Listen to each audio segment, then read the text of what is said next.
Selamat malam Pak, sekedar report saja. Ini kondisi malam Isak. Tadi switch ke PLN kisaran jam berapa tadi? Kan saya kasih kamera ini di sini. Jam 4 kalau tidak salah. Lah, ini saya setting di cut off tengahnya itu di piro wingi rek 23,6 ya. Jadi di kisaran 45 sampai 50% baterai ya. Kemudian di sini kok tampilannya 68 lah. Ini yang nanti mungkin jenengan belum paham, tak jelaskan sedikit. Jadi baterai itu ini 68% itu di kondisi kosong. Beda. Jadi tadi pas ada beban itu turun di kisaran 45 sampai 50, kemudian beban lepas diambil PLN itu nanti voltnya naik. Nanti saya demokan. Ya, jadi settingan sini nanti ya terserah dirubah-rubah bisa. Cuman ini 23,6 kemudian reconnectnya 2,4. Ini batas tengahnya baterai. Kemudian untuk batas terendahnya sampai betul sistemnya betul-betul off, saya setting di 10,6 ya. Tapi ini jarang sekali terjadi kecuali lampu mati ya. Jadi supaya pas lampu mati nanti lebih lama. Nanti setelah panelnya datang sudah diinstal semua, nanti bisa dicoba. Ini kan kebutuhannya panel ini kan sebagian untuk backup PLN ya. Jadi nanti bisa disimulasikan dengan mematikan PLN pada malam hari. Jadi kekuatan baterainya itu untuk beban rumah itu bisa bertahan berapa jam. Kalau misal bertahan 4 jam ya dengan beban rumah, pengen lebih lama nanti tinggal settingnya ini nanti dinaikkan aja. Jadi dari 23,6 nanti ditaruh di 23,8 atau 24 terserah ya. Untuk simulasinya nanti ya bisa dihitung, bisa dicoba. Misal panel sudah terinstall semua, nanti tinggal matikan MCB PLN sini ya. Jadi kalau MCB PLN ini saya simulasikan sebentar. Jadi ini kondisi baterai belum ada beban. Sekarang jalan di rumah 800-an watt ya. 68 saat baterai kena beban ini nanti akan turun. Ya, saya matikan jadi dianggap PLN mati nih ya. Nah, seperti ini. Nah, jadi dia baterainya ini lama-lama turun. Saat posisi baterai ini ya kena beban tinggi, dia akan turun. Ya, kalau misal gini 800, kemudian masuk beban sampai 1500, dia akan turun ngedrop. Kemudian beban rendah lagi, nanti di sini akan naik lagi lah kayak seperti ini. Nah, naik turun. Untuk perhitungannya dari kalau kapasitas baterai semua nanti ada teorinya bisa dihitung. Jadi perkiraan kalau dengan 4 baterai 190 Ah itu bisa bertahan berapa jam itu bisa dihitung dengan beban sekian. Jadi baterai itu kalau misal volt belum ada beban, kemudian dapat beban itu pasti ngedrop. Lah banyak orang yang tidak paham di situ. Sering orang tanya, loh mas ini sekian baterainya terus kemudian kok tiba-tiba turun. Lah ngedropnya baterai itu tergantung dari beban sama kapasitas baterainya. Jadi kalau misal nanti ada teori yang saya kasih hitung-hitungannya, gampangannya. Sekarang saya review ini dulu. Jadi ini kondisi 50% ya dengan pemakaian PLTS ya. Naik turun 50%. Kemudian beban saya lepas. Jadi saya alihkan ke PLN. Saya nyalakan lagi PLN. Anggap PLN sudah padam. Nah, ini pakai PLN. Nah, ini baterai nanti akan naik. Nah ini rata-rata orang yang tidak paham dikiranya baterai itu saat kondisi belum ada beban kemudian ada beban itu voltnya sama, padahal tidak. Bahkan ngedropnya pun sangat banyak apabila discharging kapasitas baterai itu tidak sesuai. Jadi kalau misal nanti kalau menurut perhitungan ya beban rumah semua jalan apabila PLN padam misal bisa bertahan 4 jam. Kalau mau bertahan lebih lama ya dikondisikan beban-beban berat itu jangan dipakai. Kalau misal resiko daerahnya sangat rawan sekali PLN padam ya pas PLN padam, kalau mau lama kondisikan beban yang tidak perlu itu jangan dipakai. Mau nyalakan AC kalau ndak panas banget ya jangan, nggak usah dinyalakan. mau cuci-cuci ya ditunda dulu, mau setrika ditunda dulu ya, nanti bisa bertahan lama dari waktu perhitungannya.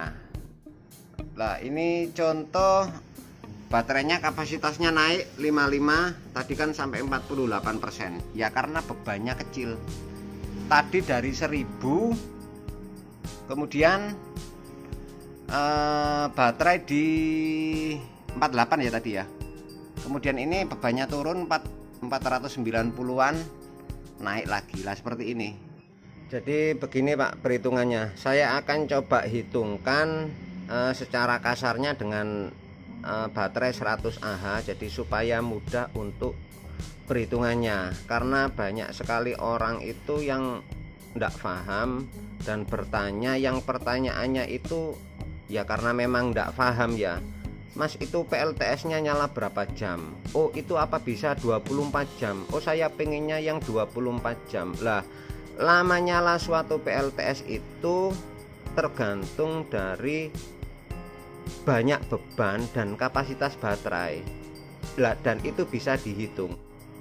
Saya misalkan punya baterai dengan kapasitas 100 Ah. Lah 100 Ah ini nyalanya berapa lama? Untuk perhitungannya saya pakai nilai 100 Ah ya, jadi nanti pembagian sama perkaliannya supaya mudah. Nanti kalau baterainya beda nanti bisa dihitung sendiri dengan mengganti ininya. Jadi 100 Ah itu kalau dihitung itu adalah 100 Ah kali 12 volt ya. 100 ini kapasitasnya, kemudian 12 volt ini adalah baterainya. Per baterainya kan 12 volt. Nanti akan didapat nilai WH, watt hours, watt jam ya. Jadi di dalam sebuah aki 100 Ah ini bisa menyimpan energi sejumlah 1200 WH dari hasil perkalian ini. Nah 1200 WH ini adalah secara teori, tapi pada dasarnya sebuah baterai itu tidak bisa diambil semua energi yang tersimpan di dalamnya. Jadi masih ada nilai DOD. Untuk nilai DOD, depth of discharge, itu tiap baterai beda-beda. Yang saya ambil contoh ini adalah jenis baterai lead acid atau asam timbal ya, bukan lithium. Untuk DOD nya itu maksimalnya bisa diambil adalah 80% ya, tergantung dari tingkat kesehatan baterai. Jadi 60 sampai 80%. Kita hitung amannya saja ya. Kita jadi dari total 1200 WH ini yang bisa diambil bukan 100%. Kita kali di nilai tengahnya 70%. Artinya energi 1200 WH ini masih dikurangi dengan nilai DOD ya 30%, artinya bisa diambil 70%. Nanti yang didapat energi bersihnya yang bisa diambil adalah 800 WH, 800 watt jam gampangannya. Lah 800 WH ini ya, ini nyalanya berapa lama? Lah itu yang banyak ndak pahamnya. Tadi di perhitungannya ketemu 840 WH, nyala berapa lama? Nah, kalau misal beban yang kita pakai adalah 100 watt ya, maka perhitungannya adalah 840 WH dibagi beban 100 watt, maka bisa nyala 8,4 jam.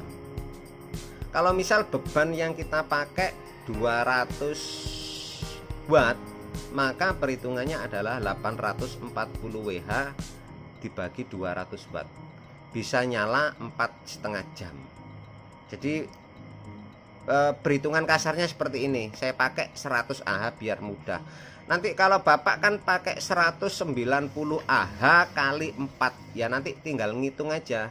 190 Ah kali 12 volt sama dengan kali 4. Total semua dikurangi DOD nya 30% atau dikali 70% dari total WH nya. Nanti ketemu baru dihitung beban rumahnya itu apa aja ya, misal AC setengah PK 350 watt, penerangan malam anggaplah 70 watt, TV 50 watt, nanti dihitung aja, nanti bisa disimulasikan sendiri.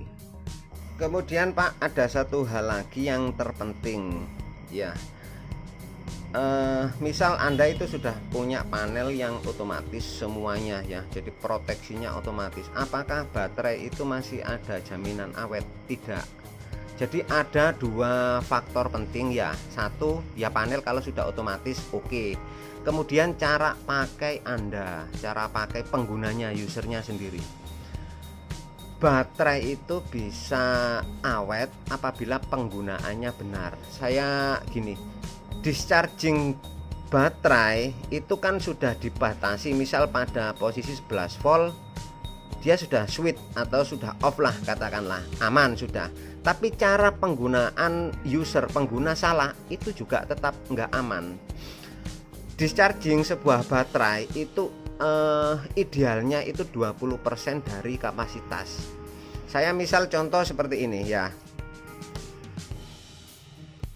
Tadi yang dibuat contoh adalah baterai 100 Ah. Baterai 100 Ah itu kalau dihitung ketemu WH-nya, watt hours, watt jam adalah 1200 WH. Gunakanlah baterai 100 Ah ini di beban 20% dari kapasitasnya. Discharging baterai itu adalah 20%. Bisa Anda pakai lebih bisa, cuman nanti akhirnya pasti cepat rusak ya.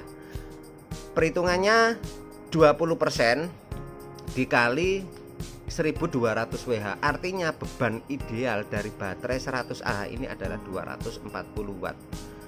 Kalau misal Anda nyalakan baterai 100 Ah ini dengan beban 500 watt, jalannya jalan, cuman kasihan baterainya nanti, dia pasti cepat rusak. Jadi itu jadi dari usernya sendiri. Kalau ini studi kasus, saya pernah punya pelanggan, dia itu punya inverter 3000 watt, kemudian baterainya itu pakai baterai apa dulu, 100 Ah 2 ya. Kalau menurut perhitungan 20% discharging dari 200 Ah adalah 240 ini, jadi ketemunya kan 480. Nah 480, sementara beliau ini pinginnya menghemat, AC itu dipakai beban ini. AC 1 PK. 1 PK itu kalau AC konvensional itu ya kisaran 800 watt ya. Bisanya jalan bisa, tapi baterainya nanti hancur ini, rusak. Bukan malah menghemat kalau cara seperti ini ya. Jadi kondisikan kalau misal Anda masih mempunyai katakanlah baterai misal ya sistem 24 volt, 2 baterai 100 Ah ya, kondisikan jalan bebannya ini, meskipun inverter Anda itu 3000 watt ya. Kondisikan beban rumah yang dipakai dengan baterai 2 kali 100 Ah itu adalah di kisaran 480. Kalau peak beberapa menit, beberapa detik tidak masalah. Ini adalah beban continuousnya maksudnya ya. Jadi dua faktor itu. Panelnya sudah otomatis, proteksinya oke, tapi cara pakainya usernya masih tidak benar juga sama. Jadi dua faktor ini harus dipahami. Apalagi kalau orang buat ya sekedar buat inverter kemudian lari ke beban langsung tanpa ada proteksinya, yaitu ya eman-eman lah istilahnya, bahasanya itu. Kalau ini tadi yang kita bahas adalah discharging atau pemakaian baterai ya. Jadi baterai ada beban, itu discharging namanya. Kemudian charging itu ya pengisian. Kalau discharging pengosongan, ini pengisian. Tadi yang kita simulasikan adalah baterai 100 Ah ya. Baterai 100 Ah ini berapa jam apabila dicas bisa penuh. Jadi kebutuhannya itu untuk baterai 100 Ah itu idealnya berapa WP, watt peak solar panel yang dipasang. Untuk perhitungannya masih sama. Jadi dari 100 Ah ini didapat 1200 WH. Butuh panel berapa? Lah pertanyaannya kan seperti itu. Menghitungnya 1200 WH dibagi lama penyinaran matahari. Lah ini relatif untuk tiap daerah-daerah. Bisa diasumsikan 3 jam, 4 jam atau 5 jam. Kalau saya ambil nilai tengahnya ya. Saya asumsikan 4 jam. Berarti 1200 WH ini adalah dari 100 Ah baterai ya. Dibagi 4 jam penyinaran matahari, maka dibutuhkan panel surya sebanyak 300 WP. Kalau misal panel suryanya 100 WP-an berarti 3 lembar. Kalau misal per lembarnya 150 WP berarti butuh 2 lembar. Jadi perhitungan kasarnya seperti ini. Dari semua hal ini, charging dan discharging ini adalah teori ya. Jadi teorinya seperti ini. Teori tidak selalu cocok di lapangan. Banyak faktor-faktor yang menentukan tingkat efisiensi sebuah panel surya. Saya misalkan seperti posisi penempatan, sudut dengan sinar matahari ya. Kemudian pemakaian kabel yang biasa atau yang bagus itu juga sangat berpengaruh. Jadi ini adalah teori. Di lapangan untuk prakteknya masih ada faktor-faktor yang menyebabkan tingkat efisiensinya bisa berubah.